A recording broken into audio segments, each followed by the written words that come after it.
विद्यार्थी गुरुजन वर्ग आणि माझे विद्यार्थी मित्रांनो, माझे नाव विद्या किरण जगताप. मी इयत्ता 4थी शिकत आहे.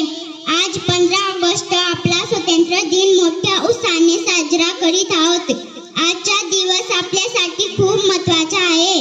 आजच्या दिवशी 1947 साली आपला भारत देश इंग्रजांच्या राजवटीतून स्वतंत्र झाला. आपण सर्वजण खूप भाग्यवान आहोत की आपण स्वतंत्र भारतात जन्मला आहोत. आपल्या देशासाठी अनेक लोकांनी खूप मोठे बलिदान दिले. त्यांच्या बलिदानामुळे आज आपण मोकळ्या हवेत श्वास घेऊ शकतो. आपण त्यांचे श्रमण करून त्यांच्या त्यागाला वंदन केले पाहिजे. आपण सगळेजण शाळेत शिकतो, खेळतो, हसतो, बोलतो, हे आपण स्वातंत्र्यामुळे करू शकतो. आपण सगळेजण मिळून आपल्या देशाची प्रगती करूया. आपण चांगले नागरिक बनूया आणि आपल्या देशाचा गौरव वाढूया. इतके बोलून मी माझे 2 शब्द संपवते. जय हिंद भारत.